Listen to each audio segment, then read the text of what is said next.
Docteur, nous sommes en novembre et en novembre, c'est Movember. C'est le mois de sensibilisation au cancer masculin. Plein de questions de nos téléspectateurs nous sont parvenues pour vous. Vincent, on n'entend pas souvent parler du cancer des testicules. Est-ce qu'il est fréquent? C'est Nico de Béziers qui vous pose la question. Il n'est pas si fréquent et c'est tant mieux. Il représente 1% à 1,5% des cancers de l'homme. Néanmoins, ce sont les jeunes qui vont être le plus touchés entre 20 et 35 ans.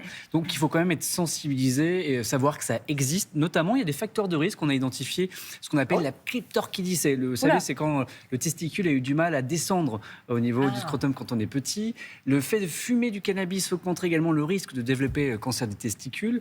On a pu voir que dernièrement, ces dernières années, le taux de cancer des testicules augmentait. On a mis ça en lien avec des facteurs environnementaux, perturbateurs endocriniens. Donc, des études sont encore en cours. Donc voilà, ça, ce sont des facteurs de risque. Oui. Pardon, les jeans slim, a priori, non. Le fait d'avoir des pantalons très serrés... On n'a pas d'études là-dessus. En revanche, ça peut perturber la spermatogénèse, la production des spermatozoïdes, parce que ça peut modifier la température, en effet.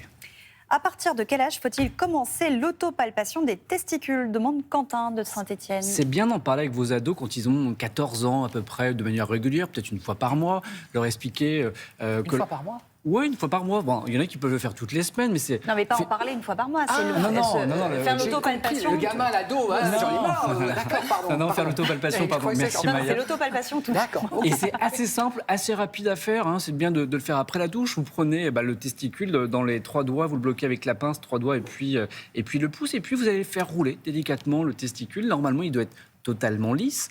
C'est normal d'avoir un testicule plus gros que l'autre et puis éventuellement sur le dessus de sentir ce qu'on appelle l'épididyme. C'est par là que sortiront les spermatozoïdes. Donc voilà, ça, il n'y a pas d'inquiétude, mais c'est bien de le faire régulièrement et d'en parler aussi avec votre médecin. Je ne connaissais pas le mot épididyme. Épididyme. Pour le scrap, c'est bon à Alors savoir. parfois, ça peut également... Oui, mais voilà, ça ressemble à ça dans l'idée.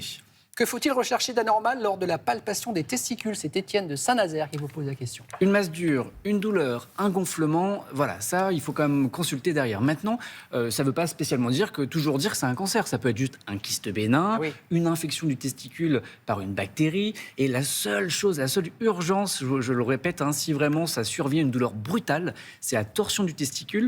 Et il faut agir très rapidement pour le remettre en place, sinon il peut se nécroser.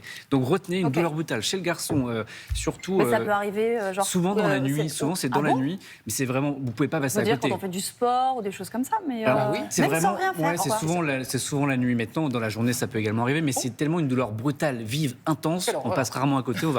Parfois, le patient de lui-même le remet en place, mais ça, c'est assez douloureux. Mais dans tous les cas, aux urgences, il faut le remettre rapidement en place. Ok. Depuis quelques mois, je me lève souvent la nuit pour aller aux toilettes. Est-ce que ça peut venir de ma prostate, se demande Mathieu. C'est possible. La prostate, c'est une petite glande qui est en dessous de la vessie. Donc oui, plusieurs mictions, aller uriner plusieurs fois par jour, mais surtout la nuit, peuvent être indicateurs d'un problème de prostate. On peut aussi la perte de la puissance du jet, le fait de ne pas pouvoir uriner loin ou alors d'éclabousser un petit peu ses pieds, là aussi, perte d'intensité, c'est peut-être un souci de prostate.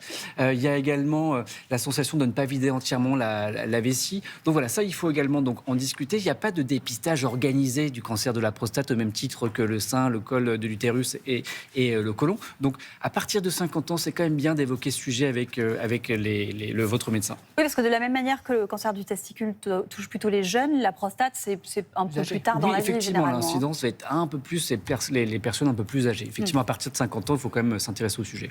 Vincent, j'ai 35 ans et je n'ai pas souvenir d'avoir eu un examen du dépistage du cancer des testicules. Quand faut-il le faire? Il n'y en a pas. En fait, il n'y a pas de dépistage systématisé. On ne reçoit pas une lettre en disant... Non, vous ne recevez rien. C'est pour ça que c'est important, vous, de faire l'autopalpation régulièrement, d'en parler à votre médecin. Et sinon, on trouve une anomalie, prise de sang, écho et IRM si besoin. Merci beaucoup, docteur. Merci à vous.